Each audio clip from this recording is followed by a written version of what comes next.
অথচ আপনি ছিলেন আমাদের শৈশব কৈশোর জীবনের খুবই পছন্দের একজন পরিচালক। টলিউড ইন্ডাস্ট্রির কমার্শিয়াল সিনেমার যতগুলো বেস্ট পরিচালক ছিল, তার মধ্যে একজন ছিলেন আপনি রাজ চক্রবর্তী। আপনার কাছ থেকে আমরা পেয়েছিলাম 'চিরদিনই তুমি যে আমার' এমন সিনেমা, আপনি উপহার দিয়েছেন 'প্রেম আমার' সিনেমা, আপনি উপহার দিয়েছিলেন 'চ্যালেঞ্জ' সিনেমা, আপনি 'দুই পৃথিবী' করেছেন, আপনি 'শত্রু' সিনেমা করেছেন। অর্থাৎ আপনার জন্য টলিউড ইন্ডাস্ট্রির কমার্শিয়াল সিনেমাটা একসময় খুবই জাঁকজমক ছিল। যখনই ইন্ডাস্ট্রির হাল খারাপ হয়েছে, যখনই ইন্ডাস্ট্রিতে কমার্শিয়াল সিনেমা ধসে পড়েছে, সেই সংকট সময়ে আপনি ইন্ডাস্ট্রির লোক হয়ে আপনি সেই ইন্ডাস্ট্রিকে পিছনে রেখে আপনি চলে গেলেন রাজনীতির একটি দলের পক্ষে। কিন্তু আপনি তো নির্দিষ্ট একটি দলের মানুষ ছিলেন না। আপনি রাজ চক্রবর্তী। আপনাকে সকলেই ভালোবাসত। আপনি ছিলেন সর্বজনীন। সেই আপনি রাজ চক্রবর্তী আপনি কেন এক পক্ষে চলে যাবেন? সকলের মিশ্রিত সকলের কাছ থেকে আপনি কেন একটা পক্ষে চলে যাবেন? এই জ্ঞানটুকু তো আপনার থাকা উচিত। কেন নয়? আপনি নির্দিষ্ট একটি দলের পিছনে গেলেন। আপনি হয়তো সংসদে সাময়িক সময়ের জন্য আপনি ক্ষমতা পেয়েছেন। কিন্তু এই যে রাজনৈতিক ক্ষমতা, সেটা যে ক্ষণিক সময়ের, সেটা যে চিরস্থায়ী নয়, সেটা কি আপনি বুঝেন না? এতটুকু জ্ঞান কি আপনার নেই? অবশ্যই আপনার আছে। আপনি বলতে পারেন যে, "আমি সামাজিক অ্যা কাজের জন্য আমি রাজনীতিতে গিয়েছি। আমি মানুষের উপকার, মানুষের পাশে দাঁড়ানোর জন্য।" এই কথার কোনো ভিত্তি নেই। কেন নয়? রাজনীতিতে না যেয়েও ইচ্ছা করলে একটা মানুষ অসহায় মানুষদের পাশে দাঁড়াতে পারে।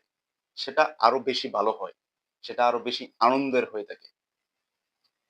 আপনি সাময়িক সময়ের ক্ষমতার জন্য আপনি একটা রাজনৈতিক দলের সাথে চলে গিয়েছেন।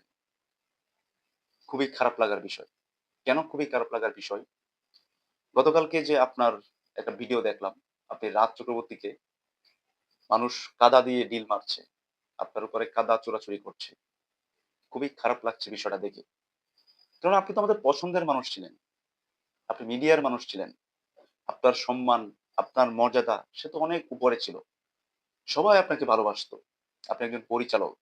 আপনি সিনেমা নির্মাণ করেন। সিনেমা দিয়ে আপনি মানুষের কাছে সামাজিক বার্তা তুলে ধরেন। আপনার সম্মানটা ছিল আকাশচুম্বী। কিন্তু সেই আপনি সাময়িক সময়ের ক্ষমতার জন্য আপনি চলে গেলেন রাজনীতি করতে।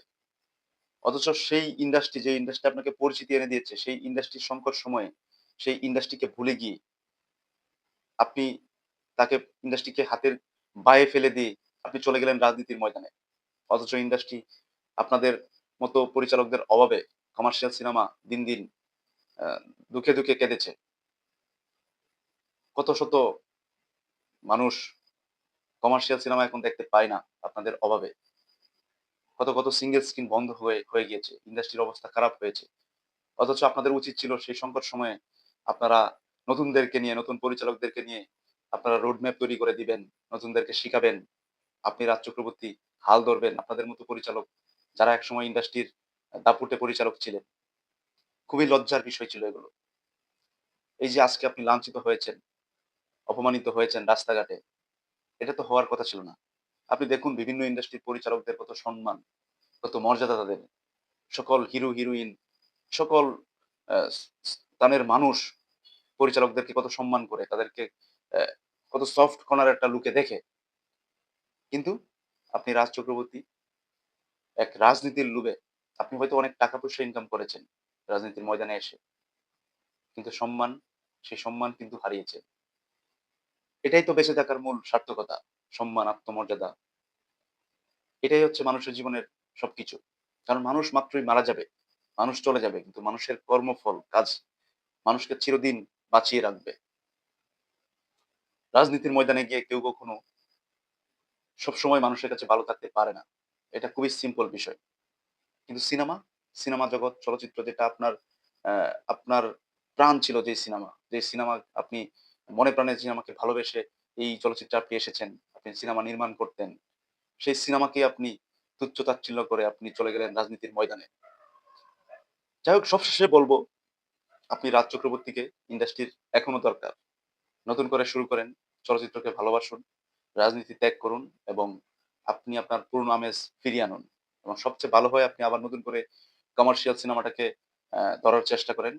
সেই পুরনো সুপারস্টার যারা আছে আমাদের আ সুপারস্টার যারা আছে তাদেরকে নিয়ে বিগ বাজেটের সিনেমা তৈরি করেন। ইন্ডাস্ট্রিটাকে আরেকটু তোলার চেষ্টা করেন।